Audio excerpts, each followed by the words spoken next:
হযরত হুসাইন রাদিয়াল্লাহু তাআলা আনহু যখন দেখতে পেলেন রে এজিদের দলেরা ইসলামকে ঠিক মতো পালন করতেছে না, ইসলামকে ধ্বংস করার জন্য পায়তারা করতেছেন, শাসন ব্যবস্থা খুব খারাপ করতেছেন, হযরত হুসাইন রাদিয়াল্লাহু তাআলা আনহু ডাক দিয়ে বলেন, ওরে ইয়াজিদ, আমার নানা এই দুনিয়াটার মধ্যে ইসলাম প্রতিষ্ঠা করে গেছে, তুমি কেমন ভাবে মানুষের উপর অত্যাচার করতেছো, অনাচার করতেছো, ইসলামটাকে নিয়ে খেলালীলা করতেছো। তুমি তো এমন ভাবে শাসন আমল পরিচালনা করতে পারো না। এজিদ বলতেছেন, বেশি কথা বলবা না, আমি হচ্ছি রাষ্ট্রের প্রধান, আমি যেভাবে চালাই সেভাবেই চলতে হবে। হযরত হুসাইন রাদিয়াল্লাহু তাআলা আনহু বলতেছেন, এজিদ, এভাবে তো চলা যায় না, কোরআনের আইন থাকতে হবে, হাদিসের আইন থাকতে হবে, আল্লাহর বিধান প্রতিষ্ঠা করতে হবে, ঠিক কিনা?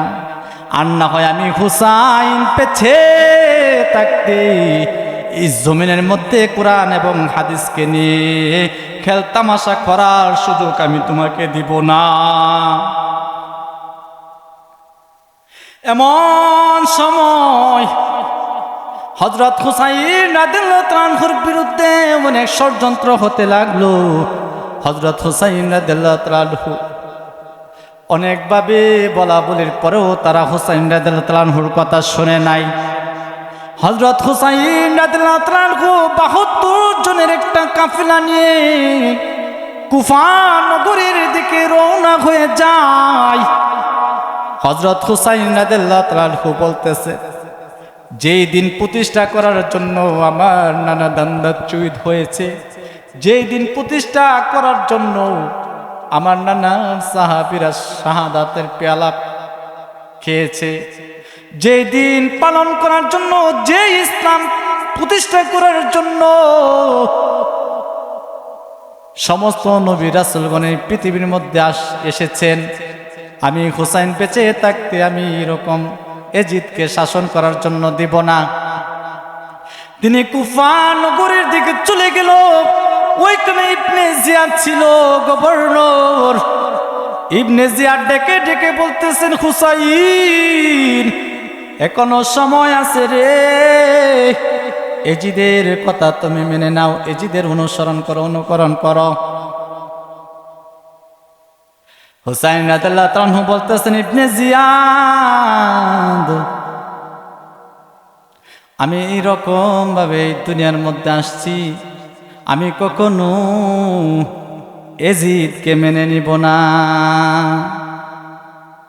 হযরত হুসাইন রাদিয়াল্লাহু তাআলা আনহু ৭২ জনের কাফেলা নিয়ে যখন কুফা নগরীর মধ্যে চলে গেল, ওই কুফা নগরীর মধ্যে যাওয়ার সাথে সাথে সন্ধ্যা হয়ে গেল। একটা তাবু গাড়লো।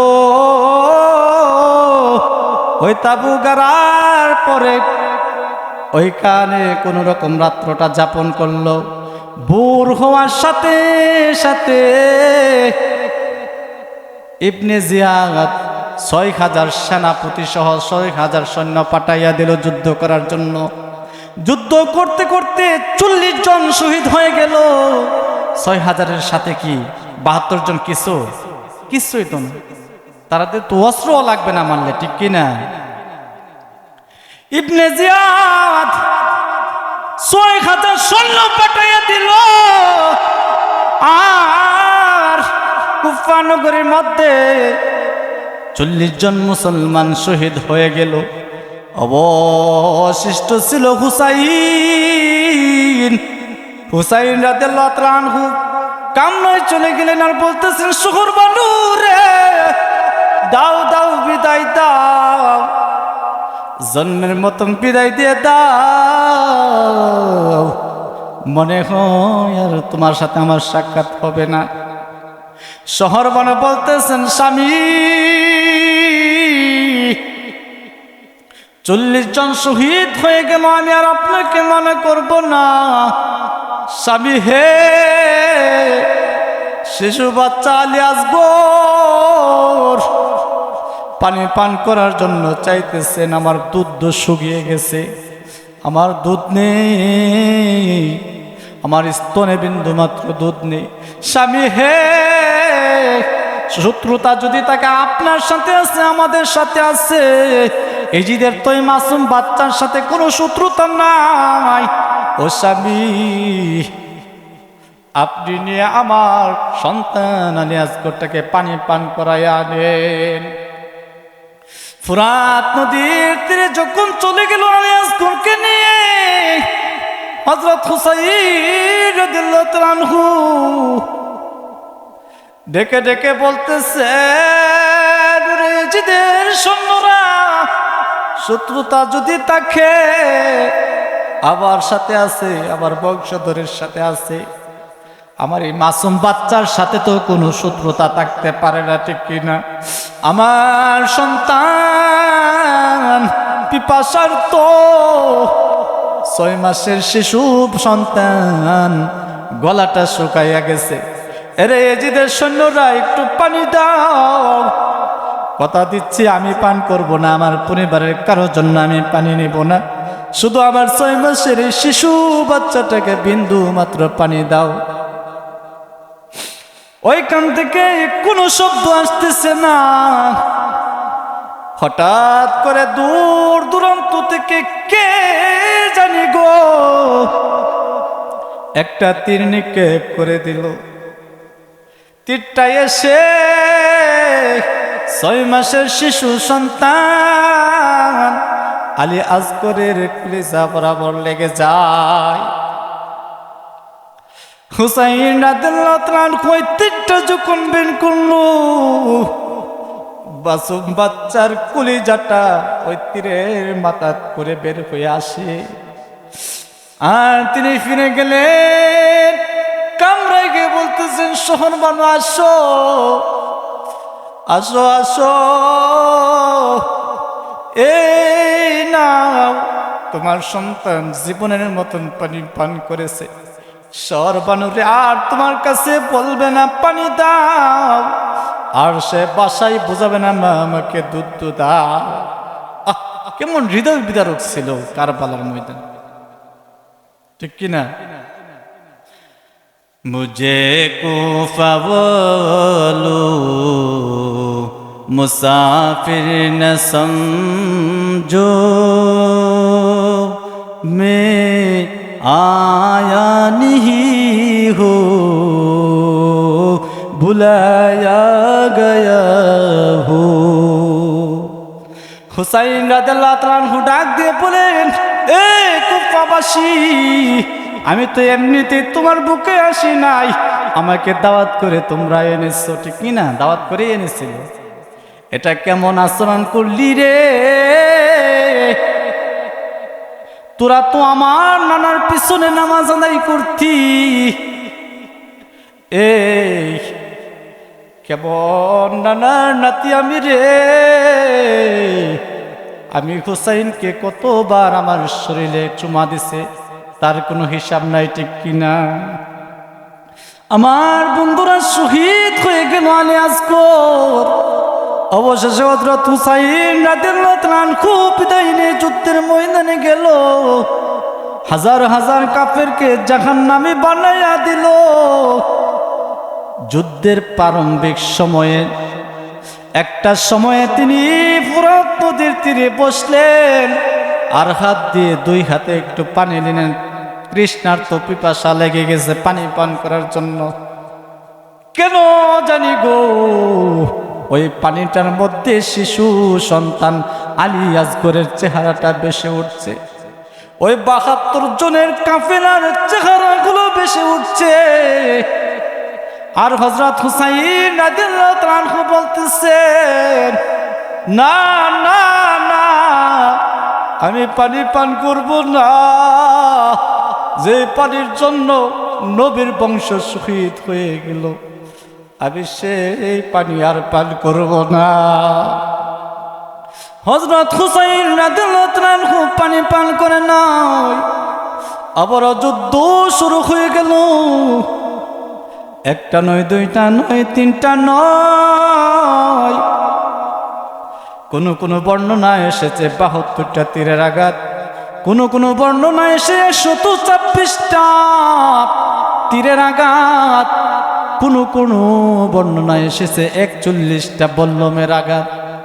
তার শরীরটা কত বিক্ষত হয়ে যায়, তথাপিও তিনি ডেকে ডেকে বলতেছেন, ও ইয়াজিদের সৈন্যরা, শুনো শুনো, আমাকে মেরে ফেলবা, আমার আপত্তি নাই, নামাজের সময় হয়ে গেছে রে, আমাকে 2 রাকাত নামাজ পড়ার সুযোগ দাও। আল্লাহু আকবার। কেমন সময়ের মধ্যে নামাজ পড়ার কথা বলে। ওমা মালাকাত আইমানুকুমুস সালাহ, শুধু তিনি নয়, রাসূল আকরাম সাল্লাল্লাহু আলাইহি ওয়াসাল্লামের শেষ লগ্নে তিনি যখন উঠে দাঁড়াতে পারেন নাই, তখনও বলেছেন, নামাজ নামাজ নামাজ, নামাজ ছাড়া তুমি জান্নাতে যেতে পারবা না, ঠিক কিনা? 2 রাকাত নামাজ সংক্ষিপ্ত আকারে আদায় করলেন, কেরাত বড় করে নাই, যেন কাফেররা বলতে না পারে যে মনে হয় হুসাইন ভয় পাইছে, এই জন্য নামাজ দীর্ঘায়িত করতেছি। আমার বন্ধুরা, সীমার কেমন সীমার এই জমিনের মধ্যে সীমার যখন হযরত হুসাইন রাদিয়াল্লাহু তাআলা আনহুর বুকের উপরে উঠল, উঠে যখন তিনি তলোয়ার চালাচ্ছেন, তলোয়ার চলে না, তলোয়ার চলে না, আল্লাহু আকবার। হযরত হুসাইন রাদিয়াল্লাহু তাআলা আনহু ডাক দিয়ে বলেন, ওরে সীমার, তুই তো জানোস কেমন পয়গম্বরের নাতি আমি। এই সীমার, আমার এই গালের মধ্যে কত শতবার আমার নানা চুমা দিছে, তার কোনো হিসাব নাই। এ সীমার, এই দিকটা যদি তুমি কাটো তাহলে কাটতে পারবো না। সীমার রে, আমাকে একটু কাত করে শোয়া নাও, পিঠের দিক থেকে খেয়ে আমার গলায় ছুরি লাগাও, আমার গলার ছুরি লাগাইয়া আমাকে শহীদ করে দাও, আপত্তি নাই। সীমার, তিনি যখন মাথাটা দেহ থেকে আলাদা করে ফেললেন এবং মগজটার উপরি ভাগের চুলের মধ্যে ধরে তারা খেলিতেছে, দুলিতেছে, নাউজুবিল্লাহ। হুসাইন রাদিয়াল্লাহু তাআলা আনহু সাইয়্যিদু শাবাবি আহলিল জান্নাত, ঠিক কিনা? জান্নাতের পুরুষদের সর্দার হবে হযরত হাসান হুসাইন। হযরত হাসান হুসাইন রাদিয়াল্লাহু তাআলা আনহু কত দামি ব্যক্তি। ফাতেমা রাদিয়াল্লাহু তাআলা আনহা জান্নাতের মহিলাদের সর্দার, সর্দারিনীর 2টা কলিজার সন্তান, হযরত শেরে খুদা আলী রাদিয়াল্লাহু তাআলা আনহার সন্তান, আর তামাম কুল কায়নাতের বাদশা রাসূল আকরাম সাল্লাল্লাহু আলাইহি ওয়াসাল্লামের দৌহিত্র নাতি, ঠিক কিনা? তার মাথাটা নিয়ে খেলিতেছে, দুলিতেছে রে। সন্ধ্যা হয়ে গেল, যখন তারা মাথাটা নিয়ে চাইতেছেন, রাত্র হয়ে গেছে। এজিদ ঘোষণা করেছে 1000 উট পুরস্কৃত করবে যে হুসাইন রাদিয়াল্লাহু তাআলা আনহুর মাথাটা নিয়ে দিতে পারবে। সন্ধ্যা যখন হয়ে গেল, ওই লোকটা বলতেছেন, এই মাথাটা নিয়ে আমি যদি যাই, এখন হয়তো অন্য কেউ চিনিয়ে নিতে পারে। একজন খ্রিস্টান পাদ্রীর বাড়িতে উঠল, ওই বাড়িতে তিনি রাত্র যাপন করার জন্য তিনি যখন একটা স্তম্ভের উপর তার মাথাটা রাখল, এমনিতেই অন্ধকার, ওই অন্ধকার ঘরটা সাথে সাথে আলোকিত হয়ে গেল। হযরত হুসাইন রাদিয়াল্লাহু তাআলা আনহুর মাথাটা রেখে যখন ঘুমিয়ে যায়, ওই পাদ্রী রাতের বেলায় দেখতেছে কে জানি রে, আওলা কেশ পাগল বেশ কান্না করতেছেন, গলা কাটা মুরগির মতন ছটফট ছটফট করতেছেন। ডাক দিয়ে বলতেছেন, কে গো তুমি, কে গো তুমি, কেন তুমি এমন ভাবে লাফাচ্ছ, কান্না করতেছ? ডাক দিয়া বলেন, ওরে পাদ্রী, আমি এমন একজন ব্যক্তি রে, আমি এমন একজন মা, এমন একজন জননী, যার মাথাটা আগলা করে ওই কাফের দলেরা তোমার ঘরের মধ্যে রেখেছে। হযরত হুসাইন রাদিয়াল্লাহু তাআলা আনহুর মা জননী ফাতেমা আমি। সুবহানাল্লাহ বলবেন না? এমন ভাবে তিনি আবারও দেখতেছেন, কে জানি রে, ধুলাবালি মিশ্রিত শরীর, এত সুন্দর শরীর এই জমিনের মধ্যে আর তিনি দেখে নাই মনে হচ্ছে। জিজ্ঞেস করা হলো, কে আপনি? ডেকে ডেকে বলতেছেন, আমি হচ্ছি পয়গম্বর মুহাম্মদ সাল্লাল্লাহু আলাইহি ওয়াসাল্লাম। আহা, সবাই দেখা করে গেল। অবশেষে যখন ওই ইজিদের কাছে নিয়ে গেল, ইজিদ এইভাবে চেয়ারে বসে আছে আর ওইভাবে তার মাথাটা এনে তার পায়ের কাছে রাখছে, আর তিনি ওই পায়ের আঙ্গুল দিয়ে হযরত হুসাইন রাদিয়াল্লাহু তাআলা আনহুর ঠোঁটগুলো নাড়াচ্ছেন। নাউজুবিল্লাহ! কত বর্বরতা ছিল, কত কঠিন ছিল তাদের সময়টা। দেখেন ঈমান কতভাবে তারা পরীক্ষা করেছিল আল্লাহ তাআলা। হযরত হুসাইন রাদিয়াল্লাহু তাআলা আনহুর মতন ব্যক্তি, আহারে, যিনি জান্নাতের পুরুষদের সর্দার, তাকে নিয়ে এত খেলা করেছিল। এরকম মানুষ কি এখনো দুনিয়াতে আছে না? আছে না? আমরা কি হুসাইনি মুসলমান হতে চাই না এজিদি মুসলমান? হুসাইনি মুসলমান হতে হবে, ঠিক কি না? সুতরাং বন্ধুরা, যদি আলোচনা করি, আলোচনা ইতিপূর্বে অনেক হয়েছে, তো সময় অনেক হয়ে গেছে। আমাদেরকে উক্ত আলোচনার উপর আমল করার তৌফিক দান করুন।